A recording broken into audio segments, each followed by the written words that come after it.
Hi everyone, my name is James Feeney. Welcome to or back to my channel. Today we are here with a review of the Aura Soma Tarot, or the Aura Soma New Aeon Tarot. This is a review that I have tried to film a few times. I like this deck so much that I speak very extemporaneously and quite a bit on this deck, and so it's made it difficult to actually get a coherent review together. So perhaps this time will work out a bit better now that I've gotten a lot of the things I like to say that don't really mean much to you guys out of the way. So we have, as I spill the cards everywhere. Oh good, I have them kind of separated, so that's going to be helpful for us. So, okay, wow, getting sorted. So we have the cards that come in this bag. It's a nice lined bag. If you get the cards now, the option you will get, we're going to do the technicalities first. The option that you get is only to have the logo backs. You cannot now purchase, you can no longer purchase the ones with the bottle backs. They're not being made or produced or actively sold on the creator's website or the website where you can buy them new officially. So it's kind of hard to obtain the bottle backs actually now that they are out of print. But I will get into that because we do also have the bottle backs, which is nice for me now that I have them. But so it'll come in this bag. I know older versions came in a hard box. Mine didn't, and I'm guessing that most of the new ones and the ones you'll buy now come in a bag as opposed to a box. A little unfortunate, but the bag is really high quality, very thick and nice and accommodating for the deck, so no major complaints where that's concerned. So we have the cards, and like you saw, this is the logo back, not the bottle back. Aura Soma is its own system of, I would almost call it a healing modality. I don't know if it's a theology or a spirituality. It's kind of its own practice and its own set of practices and beliefs and customs in a way. It's like a culture in some regards. So there are bottles in Aura Soma, and the bottles look like, I will get a little bit ahead of myself and show you the cover of this book for the purposes of the bottles. They look like that. They're small bottles that have two different colors suspended and divided equally in half. And so those colors are kind of, the bottles are born, not created, I believe, and they're numbered. So there is a system to the colors and the bottles and what they correspond to as far as the self. There are spiritual, physical, emotional, mental correspondences, and it's very complex, and it's its own system. So we have the tarot, but we have that Aura Soma system overlaid with the tarot. So we have more than 100 cards. There are 116 cards currently, and I think that there are about 116 bottles, which is why that is. And so they've continued to make cards as more bottles are born, and they've added to the deck since its inception, or since the deck has started being produced. So it goes up to, we have the first 78 of tarot, so those start with the major arcana or the normal trumps. We go through all of the suits, and they are numbered going up from 1 to 78, so that way each one corresponds to a bottle. Once we hit 79, from 79 to 100, we get another major arcana. So there are another 22 cards, and so the first set of the major arcana are labeled the outward journey, and that's essentially more of a traditional tarot, meaning something that's it encapsulates the traditional, more Rider-Waite-Smith tarot meaning. And then when we get to, say, a return card, let me find one for you guys. Okay. When we get a return card, for example, the lovers returned, that's going to be a little bit more of this encompassing spiritual, actualized, high vibe version of the lovers in its more perfected form, if I had to categorize it and kind of give it a definition or to differentiate the two.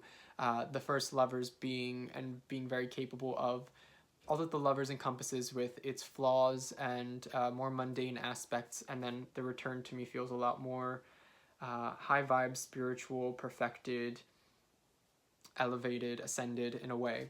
So that's something to keep in mind. The artwork is really beautiful. It's soft. Of course, the colors play a big part because the two major color tones in a given card are meant to signify the bottle that corresponds to that card. So we get the sense that this pink here and this blue here are really the main colors that are being depicted in the bottle that corresponds, or the bottle for 75 is probably those two colors.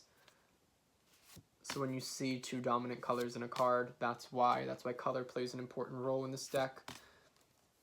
It's very spiritual. I will say that here, this is a good example. No, it's not. I lied. It's here. If I can find this will help you guys, or it will help me to explain what I'm speaking about without sounding crazy.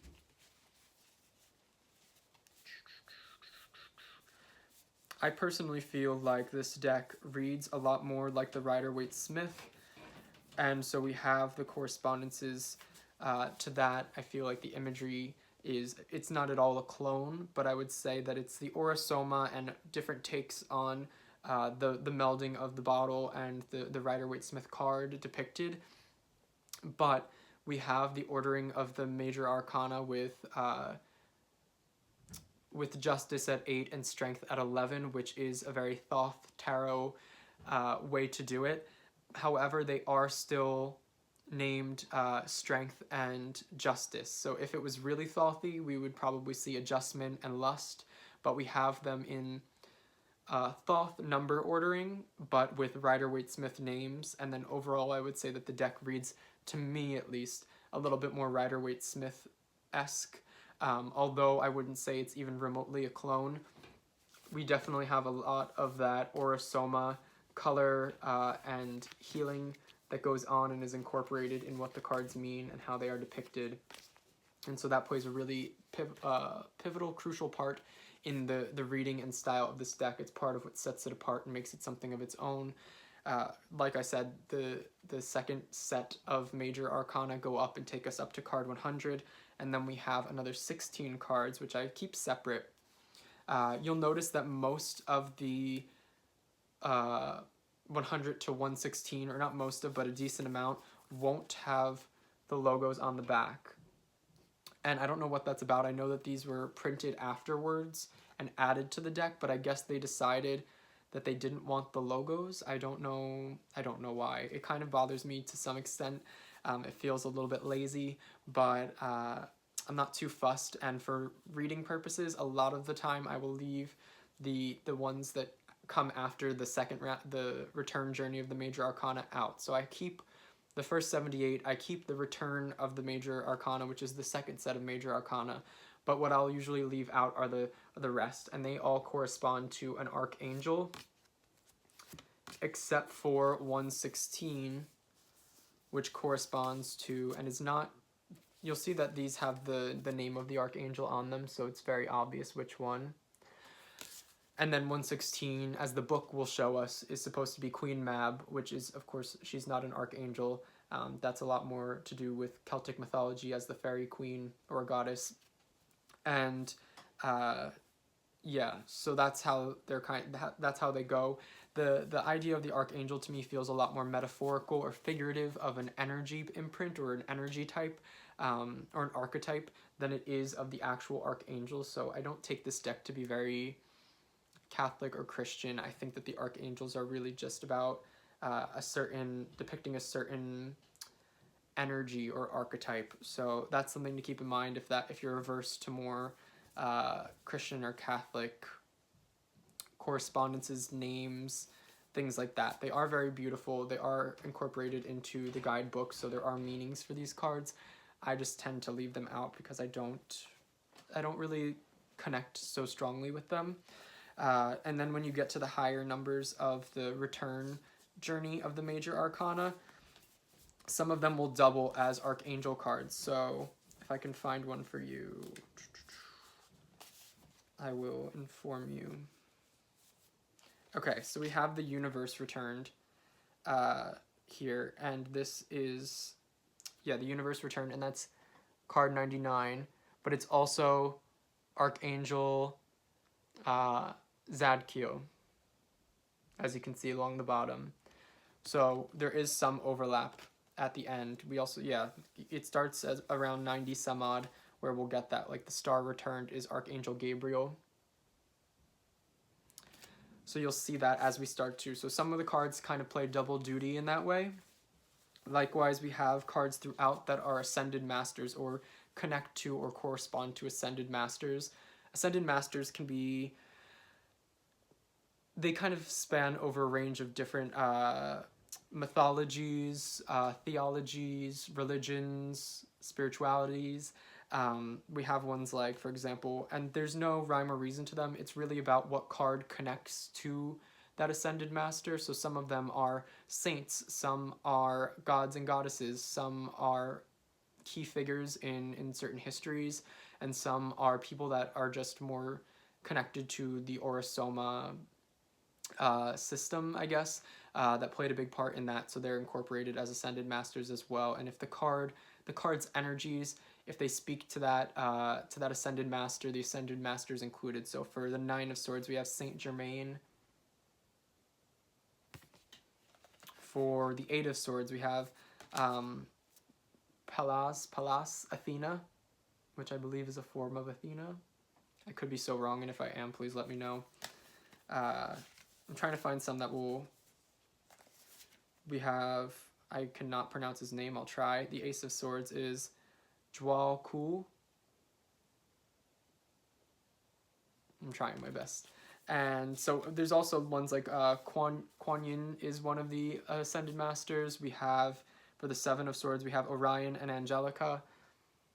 So we do get mythologies included for these Ascended Masters when they correspond to a card, or their energy, their story, who they embody, really connects strongly with what the creators think that the card's energies are.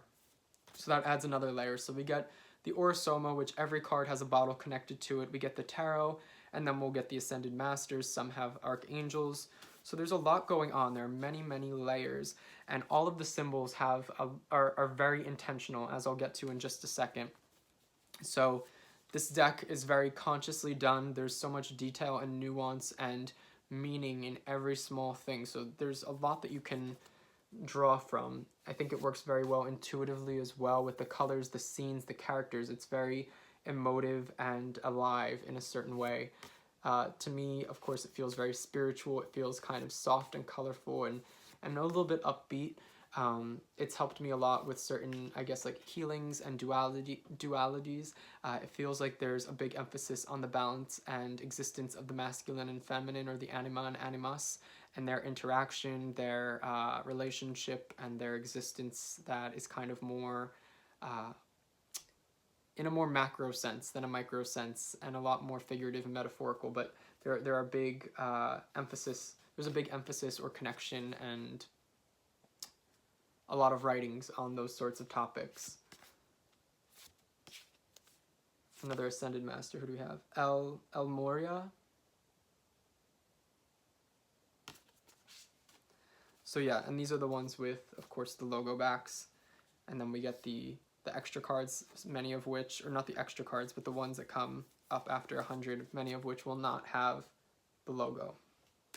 Or anything on the back, I should say. It's just the cardstock. The cardstock itself is very thick. I would say at least 350 GSM. It's very durable. It's semi-matte, or semi-gloss, depending on how you look at it. So it's not very reflective, but you get a little bit of a sheen, not too much. It holds up extremely well. It doesn't chip and crack. It bends, so it's not too rigid, but it's not thin and bendy and all that either. A complaint, I guess, that I have, and an experience which I posted on Instagram, so if you're curious for all of the details on that and all of the emails that went back and forth, I invite you to go look at that. But this is something, I guess, to keep in mind if you are watching this as somebody who is looking to potentially get the deck, is that, and I'm not going to be able to show it that well on my hand because my hand is not level, but the cards are not level at all. It almost seems like I mean, they claim that they were cut from a machine and that they should be exact, but they're not. So, of course, this is a thick deck. The card stock is thick, and then there's 116 cards, so it's quite thick. And the cards are bigger than tarot sized. Actually, I should probably show you. Who do we have that we can show? I mean, these are tarot sized. It's not a tarot card, but it'll give you an idea. So they're both wider and taller than the average tarot. And so it's not easy to shuffle. And I like to bridge and riffle a lot of my decks. And so at first I was like, okay, there's a lot of cards. I'll divide it in half. And that way it's manageable. I can bridge this. But as those of you who trim decks might know, if the cards are not exactly the same length or height, they will not bridge and riffle at all, really. And so it was impossible. They wouldn't really do that at all for me. And so I mentioned, after seeing and putting them on a level surface and seeing they were all kind of very different heights, I took pictures and I sent them over to the customer service to kind of see why this might be, if this was just a one-off, if something could be done. I got really rude responses, and so that kind of perturbed me. Not that I was looking for, say, a refund or anything for free. I really just wanted answers, but they were quite rude, and their actual final statement was basically that they do not see that the cards are, there's no evidence that the cards are not the same height, although I'd taken a picture and it was very clear.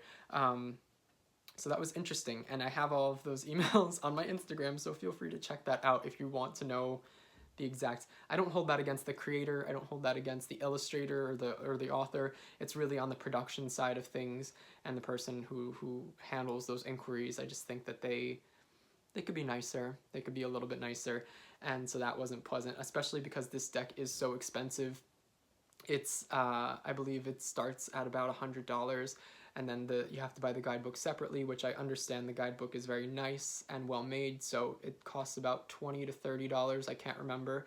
So right there you have $120, and then shipping was something exorbitant, and it was more than what I would normally see in shipping something from New Zealand or Australia. It was something almost like $50 US. So all in all, it cost basically almost $200 to obtain this deck in the guidebook. So I was expecting a certain level of customer service and quality that just didn't come through, and so that was disappointing. So do keep that in mind if you do go to purchase this deck, that the cards are probably not going to be of uniform height, and that you will not have pleasant customer service experience. If you at all have any issues, you will not get really nice responses, most likely. So yeah, it comes in that bag, and then I'll show you guys, now that I do have the bottle back version, which I'm really thankful for. This is what I wanted originally, because I wanted the Aura Soma Tarot to be able to work with the Aura Soma system, and without the bottles being on the back, it was kind of difficult to really incorporate that and find that within the cards. So eventually somebody posted theirs on Etsy for sale, which was really nice, because a lot of times these out-of-print decks, especially the indie out-of-print decks, will go for exorbitant prices, and this one was really just priced quite a bit, like basically around where the price point was just to buy the deck originally or normally. So these are the bottles on the back. So you'll see, for example, this is 47, which is the Four of Cups.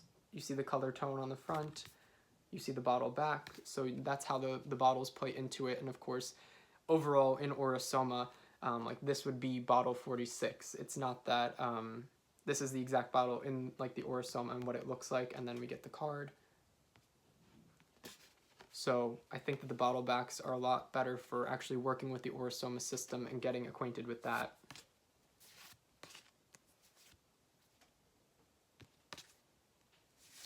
And so that's really valuable in my opinion. And so that's just what they look like. The card stock is the same, the sizing's the same, all of it's the same. The only difference is the bottle illustration on the back as opposed to the logo. This deck was made a while ago, and I know that as the new cards came out, you had to either purchase or send away to get the newer cards to put into your deck.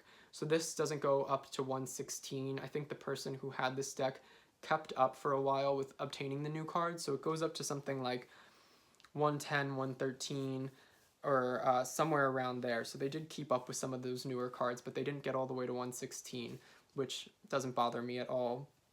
But that's just something to keep in mind. If you get one of the older versions that has the bottles on the back, it might not have 116 cards. It may be more around 110 or so, because I know the cards came out over long spans of time, and they continually added those cards over many, many years. And it's not like they would just send you the new cards. You would have to ask for them or purchase them. So yeah, this isn't the version that's available now, but if you are able to find it, that's what it looks like, and the card stock and all of that's the same. Only difference is the bottles on the back, which I personally, as somebody who really loves this deck, am happy that I now have. And you get the nice hard box, and then you get a little white book with this version. You don't get a little white book with the bagged version that has the logos on the back. There's also a title card that gives you a bit on the author and the illustrator, which you don't get in the newer version in the bag with the logo back. So there's a little bit more attention to detail and luxury that comes with this version, although the cards are basically the same and the quality of card is the same. Next, we have the guidebook, which is nice and glossy and laminated, so it feels like it'll last a really long time. I like that it's spiral bound because you're not cracking the spine, and you can really open the book and lay it flat, which I like to do with books, and that way it doesn't start to like close up and I don't have to crack the spine and ruin the book potentially and the binding. So we get a really short introduction. It's just one little bit, and then we get right into the cards. Each card gets one whole page. Both majors, minors, and the Ascended Masters and those Archangels, every card, no matter what, gets one page. And so there's very minor differences between how they depict, say, the major arcana and the minors. So here we have one, the Magician. So this is the Magician, the Outward Journey, which is the traditional tarot magician. So for each major, whether it's the Return or the Outward Journey, you'll get the connecting card. So this is the Outward Journey of the Magician. We'll get a little depiction of the Return Journey, which is kind of its other half, its other part. And so you get a little bit of that, and it tells you the number and stuff. And then you'll get the path on the Tree of Life.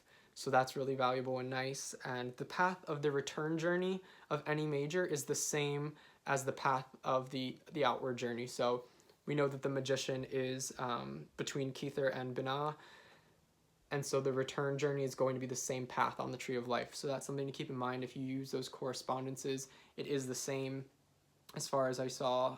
There may be, I believe it's the same.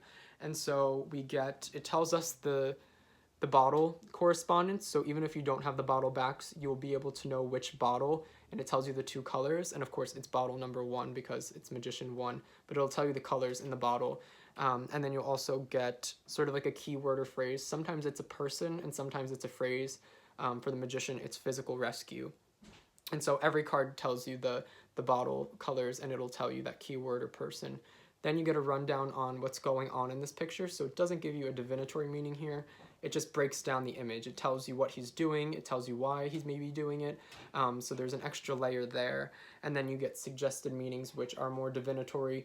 They are bullet pointed, and they are just kind of meant to let your intuition go and give you an idea to go on. So you have things like fully equipped, ready to go, align yourself and become a conduit between heaven and earth, use the tools of your life you have developed through training, life experience, and spiritual connection.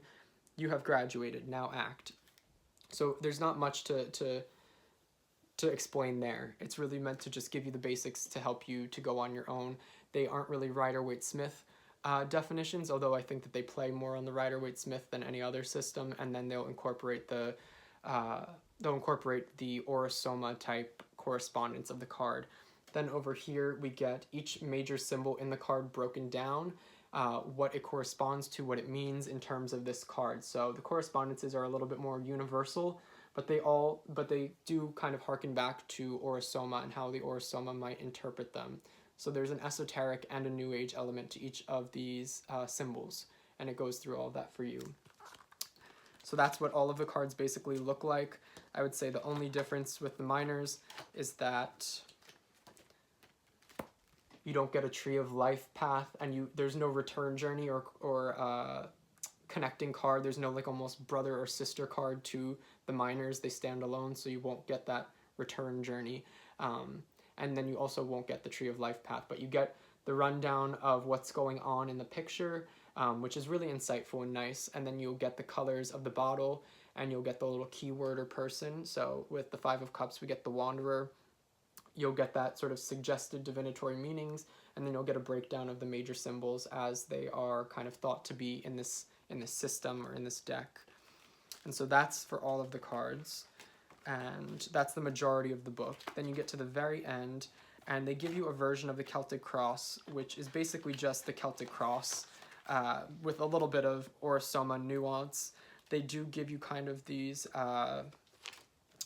They give you a glossary or an index on all of the major symbols, so you can look up any symbol that exists pretty much in the entire deck, and there are pages of these symbols, and they will be broken down, and you can find them that way if you don't like to look at the ones on a given card, but you're just curious about the symbol overall. And then you'll get things like astrological charts, elemental, tree of life, and Kabbalah. So you get like little bits, just little bits to dip your toes. So if you aren't at all familiar, this will help you to add that layer if you want to, but it's very basic, but it's nice to have. So there's that, and then you get one original spread at the back, and it's called the High Priestess spread, and I really like this spread actually. It's interesting in that you'll do the whole spread. It's a very spiritually minded spread about larger life path type things, but you're not supposed to look at that final card or, what comes next, which is number 8. You're not supposed to look at that card unless you get an Archangel or a Major Arcana card for one of the other cards. I forget what it is. It tells you. And so you're not supposed to know what comes next if you don't get a Major Arcana or Archangel card. And I thought that was really funny and unique. When I did the spread, I've only done it once. It's not one of those spreads that you continually use, I don't think. But I got a Major Arcana card, so I was able to look at that final card, which was nice. I don't know if I would have restrained myself and not looked if I got a minor card. And so that's that. You'll get a little bit of astrology on these inner covers and the back. And that's the book. So I do recommend getting this if you are getting the deck. This offers a lot. I know it costs more and it's extra and all of that, but if you have the money and you're on the fence and you're wondering, is this just going to be some superfluous purchase? It won't be. I think it adds a lot to the deck, so keep that in mind. Although it's not necessary, of course. And then another book that I highly recommend, and basically watching reviews, other reviews, every single person who uses the deck that I saw had this book. And I knew in my mind, I was like, okay, I think I want to get this book to go along with it. It's really just based on the Aura Soma. And what pushed me to finally get it was Kasha at Terra Map. And she did a VR sort of challenge that she started where you take your favorite childhood fairy tale that's kind of stuck with you throughout your life, and you use it to almost to tell or speak about your life through the lens of that story, or how that fairy tale sort of applies and has influenced your life, or your life reflects that that fairy tale. So she used The Little Mermaid, of course, the Brothers Grimm version. And my favorite fairy tale is, and always has been ever since I was a little kid, was Hansel and Gretel. And so I reached out to her and spoke to her when I was making my response and said that Hansel and Gretel was the fairy tale that I was going to use. And so she remembered actually that there was a card, or a set of 2 cards that corresponded to, say, the archetypes of Hansel and Gretel. And so she sent that to me from the book. And as I started to read those meanings, something about it just clicked. It added a lot to my ideas of Hansel and Gretel as archetypes, as people, as beings, as energetic sort of composites. And it really solidified the fact that this book, I think, is substantial and adds a lot to, say, just Aura Soma, the deck. It adds a lot to life. Although if you aren't using the deck or interested in Aura Soma, it won't appeal to you. In the center, you get pictures of the bottles that are all full color, but that's just in the middle. But then you'll get each bottle. So that's a bad example because it starts at the bottom of a page. Okay, we'll start over here. So you get the bottle number 8, and of course 8 corresponds to justice because of the fact that this is numbered in a Thoth system, so it tells you the card correspondence is justice. You'll get the name of the bottle, because some bottles have names, so the name of bottle 8 is Anubis. The colors are yellow, blue, shakes together as green, heart and throat chakra correspondence, I Ching sign, water above, earth below, number 8, holding together or union. Main theme, too much thinking disturbs the inner peace. And then you'll get positive personality traits that could be worked on, so that's more critical. We get spiritual level, what the card or bottle might mean, mental level, what it means, emotional level, what it means, physical level, if you were to actually have the bottle, where you would physically apply the substance. You'll get an affirmation associated with the bottle, and you will also get a distinctive quality. So for example, the distinctive quality, in past life therapy, it can help to resolve guilt feelings from previous lives. The affirmation, I am in the here and now. Here and now is the only moment for changing.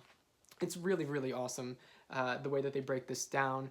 It's really great as a self-reflective tool, so if you're using it on yourself or with a client, you can bring in those personality aspects and aspects of self. If you're using it to look at other people, it might help to better understand them. So in relationship dynamics and self-reflection and growth and life path and past life sort of aspects, this book really shines, and it also adds so much to the card because you're learning a lot about the bottle, and of course each card is in a sense an embodiment. Each card is an embodiment of a bottle. So when you learn about the bottle, you're learning about the card, you're learning the system. It's really great. So if you get the deck, you can get this on Amazon. I think it's still in print. If not, it goes for like not a lot of, it's pretty inexpensive, and it's easy to get. So you can get this on Amazon. I highly recommend this specific book. Most people that I've seen that own the deck and have done reviews or posted about the deck have this book, and having gotten it myself, I 100% understand why. I almost go to this book more than I do the guidebook, but I think both are invaluable where the deck is concerned. I think this deck shines because it's its own system. It's not a Rider-Waite-Smith derivative. It's not a Thoth derivative. It's not based on the Marseille. It's really just the idea of the tarot depicted and told through the Aura Soma, and the Aura Soma draws from a lot of different mythologies, theologies, philosophies. So you'll get things like the I Ching, and you'll get things like, of course, the tarot, but you'll get a lot of other things as well. And I know that certain tarot cards, like if you read the Book of Thoth, Thoth connects a lot of the cards, if not all cards, to an I Ching, has an I Ching correspondence. So I guess you can find that with other systems as well, but it really stands on its own, which is why I love it. And I think that a lot of the healing and spiritual and self-reflective aspect to it is something that aligns well with the way that I like to read tarot. So yeah, this is a major favorite for me, a very surprising favorite. Although I thought I would like the deck, I didn't anticipate really getting as into it and loving it in the way that I do. Of course, I have that little caveat of the customer service and the quality. The cards themselves are nice quality, but that discrepancy in the height bothered me. And then what bothered me really was just the way that the whole situation was handled when I brought it up. So do keep that in mind. Also keep in mind the cost, and be sure that you really like it before you go out on a limb and spend that much money on it. I waited many months and then finally used my birthday money a couple months back to purchase it, and I don't regret it at all. But if I were somebody who ended up not liking it, I probably would have felt kind of sad about having spent that much money on a deck just to not like it. So hopefully this review helped you to understand or to know if you will like this deck or not. So if you found this useful and helpful, let me know. If you yourself work with the deck or have the deck and have anything that you want to add, I'm really curious, and just thoughts about the deck, because I'm interested in the deck. Let's have a conversation. Yeah, so I hope you guys enjoyed that and found it helpful. Until next time, bye guys.